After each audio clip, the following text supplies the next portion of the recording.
Beautiful.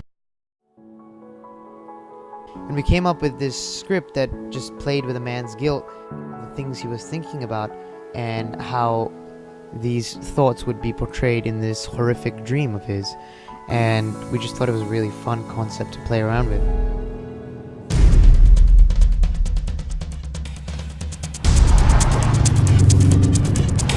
Filming on the freeway was hard. We knew we wanted a lot of just, stylistic shots that we wanted to go with. So we ended up using 3 cars, 2 of which were the actors' cars, and 1 more was an exterior car.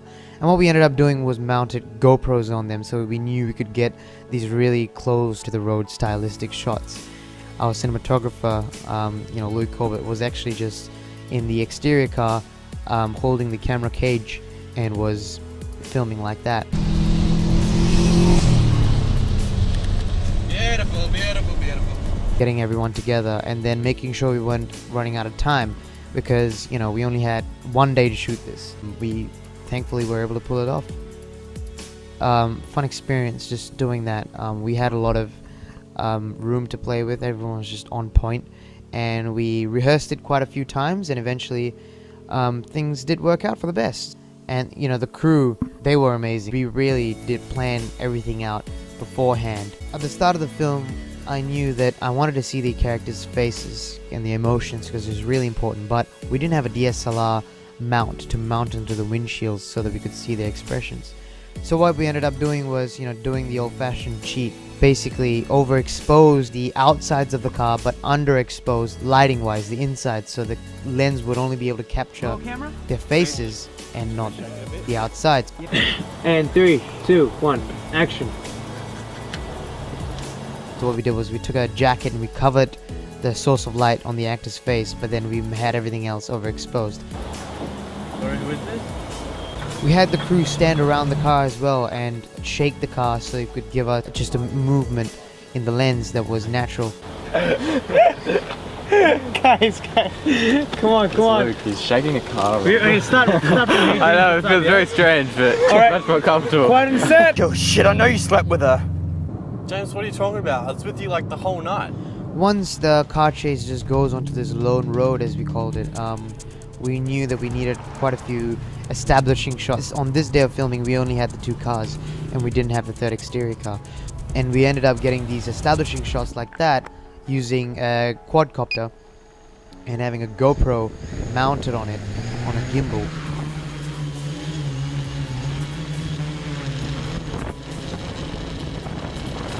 Finally, there's this wacky scene where we see James jump out of his car into Ben's car while the car was still going on. This gag was scripted, obviously planned and executed. It's just a multitude of shots really that just pieced together to make it work. For the actual jump, the cars were stationary. We had Ben with his leaf blower blowing all that wind at James. We positioned the camera such that we could only see him jump out. We had a reflector just reflecting gold light streaks at James's face just to signify a bit more movement. We had a few crew members shaking the car, who I think pieced together pretty well.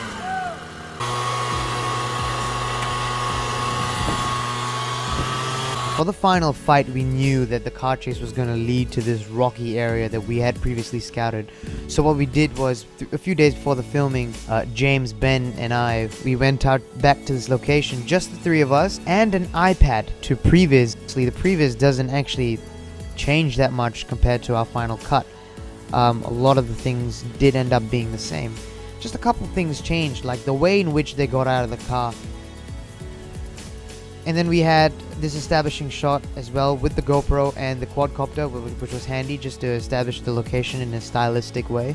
For the second confrontation, it was choreographed beforehand. This is Tim here, just slating the 2 cameras. We used 2 different cameras because, 2 different points of view. We also needed to film fast. While we were prevising this, we saw this sandslide location, and we just knew we had to get fight scene done here, because this entire scene was just about them being in the sand and being in the rough, environment. And the way we did that again was just using the 2 cameras, and it's pretty much the same as what we did before. The actors throughout this entire day of shooting were wearing exoskeletons, so You know, they could take falls pretty hard and just gave them a bit more freedom in terms of the way they could fall. As you can see here, I'm in the shot there, just filming from the second angle. And then we just pieced the two shots together, and as you can see, we graded it quite harshly as well. Gave it this really orange look because, you know, the feeling of the dream was, you know, Ben was being thrown into this pit of fire. And that was the image that we went with very early on, and we knew that we just had to be the warm color. And in the previews, as you can see, after Ben pushes James down, he runs away for this brief period and hides behind this rock, and it's just this long push-in shot. And that's the same thing that happens in the film. We strip all the music out, and it's just a silent point in the film where Ben's just waiting. We didn't want to drown the audience in fighting the whole way through. We needed to pace ourselves a little bit with no minimum sound effects, minimal, you know, music, and then James comes in and to get him. That's how we filmed it, really. We just had Luke run with James and Ben following them up the rock, and then we had our sound guy, our boom operator, just standing off to the side capturing the audio. Filming this scene was pretty tough because we knew it was going to be morning, so we maintained that orangey morning look to it by using a few two lights that we used, two 2Ks, I'm pretty sure, and we just had that consistency throughout that scene. Had to have the sunlight pouring in. And cut. And in general, filming this film was really fun. I mean, we started and we wrapped in a week. It was very fast turnover. You know, after writing the script, we knew that we had to trust the script enough, so it was written really carefully, and then after that, there's just very little time to think about if certain things need to happen. It took 3 days to film this film consecutively. It was just a good vibe. It was a fun time. Our entire crew and our cast, we moved really quickly, and, you know, I'm going to cherish these experiences for a while now. It was great filming with these guys.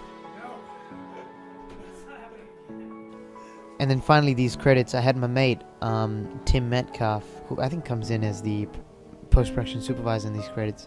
I just had him do something creative. I told him, you know, instead of having these normal credits that come up that we did for Lie and Sparkler Incident, you just come up with these creative credits. And this is what he came up with. It was just static over the names, and I thought that was brilliant. And that's about it, really. Thanks for watching. Hope you enjoyed this behind the scenes look at I'm Fine. And, you know, like, comment, and subscribe. Cheers.